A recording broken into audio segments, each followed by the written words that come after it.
انا النهارده اقول لكم ليه الساندوتش ده ثمنه اكتر من 7000 دولار. بس قبل ما نبدا تفتكروا اقدر اعمل واحد احسن منه؟ سنة 2019 مطعم بابايز اللي بيعمل فرايد تشيكن اعلن انه هيقدم ساندوتش فراخ جديد في كل فروع في امريكا، فطبعا الناس كلها اتحمست، والحقيقه ان في فتره قصيره جدا لا تتجاوز الاسبوع الساندوتش فايرال بطريقه كبيره جدا، والناس كلها على السوشيال ميديا كانت بتتكلم عن قد ايه الساندوتش ده جامد، واليوتيوبرز بداوا يعملوا مقارنات ما بين الساندوتش الجديد اللي نزل من بابايز وبين تشيكن فيلا وباقي مطاعم الفرايد تشيكن. New classic Popeyes chicken sandwich. Look at the meat. Look at the. This is the greatest chicken sandwich of all time. Popeye's chicken sandwich. It's the final thing to rate. I mean, it's all right. Like, كتير من المشاهير كانوا بيتشافوا وهم بياكلوا الساندوتش، وده كان بيخلي الناس تبقى عايزه تجرب الساندوتش اكتر. سبب اساسي في الانتشار الرهيب ده كان الحملات الاعلانيه اللي عملها المطعم على السوشيال ميديا، ومع حبه وقت الموضوع بدا يكبر مش بين الناس بس لكن بين المطاعم كمان. وبما ان تشيكن فيلا هو يعتبر الغريم التقليدي لبابايز، فراح بدا النكش فيه على تويتر، ولما بابايز جه يعلن عن الساندوتش الجديد بتاعه كتب كل مكونات الساندوتش بتاعه في تويت، وراح تشيكن فيلا رد عليهم برضه بمكونات الساندوتش بتاعه في تويتر، ولكن كعاده الامريكان ان هو رمى له كلمه في الاخر كده واللي هي الاوريجين، فرد بابايز عليه فري تويت وقال له يو اول جود، انتوا كويسين. فهنا بدات الخناقه، وطبعا الناس عشان بتحب الدراما فتفاعلت مع التويتات دي جدا، ومين كان قاعد يتفرج من بعيد ومستني الوقت المناسب اللي يخش فيه وينديز فرايد تشيكن، وراح نزل بتويته مدويه وقال لهم كل الناس دي قاعده تتخانق على مين من الاثنين المغفلين عنده تاني افضل ساندوتش. ده كان لا خطر خطر خطر، وحط مع التويته دي صوره للساندوتش بتاعه على انه يعني متربع على عرش وخارج المقارنه اساسا. وطبعا الناس بتتفرج على اللي بيحصل ويقول لك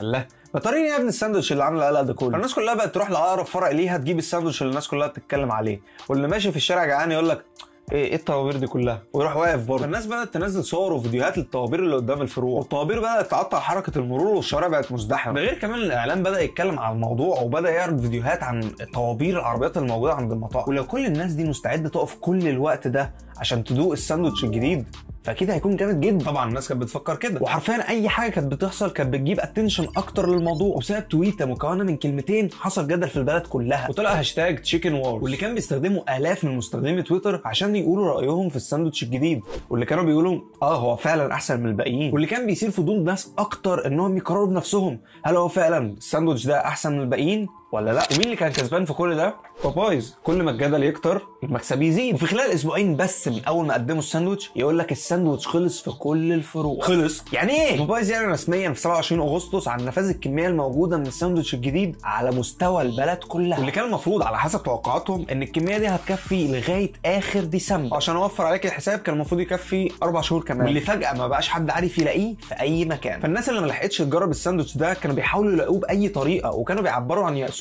على كل السوشيال ميديا، واللي كان بيخلي الطلب يزيد عليه اكتر، للدرجه اللي تخلي واحد يعرض الساندوتش في مزاد علني على موقع اي باي ويتباع باكتر من 7000 دولار. انت متخيل 7000 دولار عشان يقدر يجرب الساندوتش الجديد؟ وكم واحد من المشاهير زي كاردي بي وكذا اسم تاني يقدروا يجيبوا الساندوتش بطريقه ما في وسط فتره النقص، وطبعا كان بمبلغ اكبر بكتير من سعر الساندوتش الطبيعي، واللي كان بيزيد من غضب العملاء اكتر، واللي كانوا بيعبروا عن غضبهم ده لبابايز والموظفين بتوعهم او عملاء زيهم، اللي ادى لنزاعات عنيفه بين الناس وبعضها. الموضوع يخلص على كده؟ لا، المطاعم البيف ما بينهم ما كانش على تويتر والسوشيال ميديا بس، لا ده تطور وبقى في اليافط الاعلانيه كمان. فمطعم تشيكن فيلا علق يافطه وكتب عليها احنا السندوتشات عندنا ما بتخلصش. برافو جامد، بس اليافطه دي كان مكتوب تحتيها ان المطعم بيقفل يوم الاحد، فراح بابايز رد عليه وعلق يافطه وكتب عليها لعلمك الناس برضو بتحتاج تاكل في يوم الاحد. بعيدا عن الكلام ده، بس هو ايه اللي يخلي الساندوتش ده بالذات اللي يعمل الضجه دي كلها؟ ده كان لكذا سبب. مطعم بابايز كان متعود كل فتره ان هو بيقدم ساندوتشات جديده بس لفتره معينه وفي فروع محدده، ولكن الساندوتش ده كان اول ساندوتش يتقدم في كل الفروع وبشكل دائم، وسعر الساندوتش ده كان هو نفس سعر الساندوتش عند تشيكن فيلا $3.99، وحطه في تنافسيه مع باقي المطاعم. السعر والجوده العاليه وحجم الساندوتش الكبير كانوا احد اسباب نجاح الساندوتش ده، وبقول احد اسبابه لان الحمله الاعلانيه والضجه اللي عملتها المطاعم كلها على السوشيال ميديا وخصوصا تويتر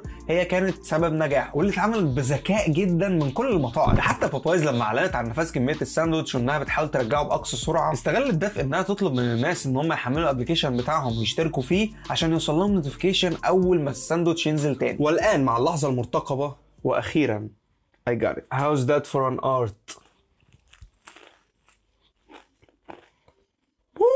عايز اقول كده كنت هطبل لنفسي، بس man this is gas.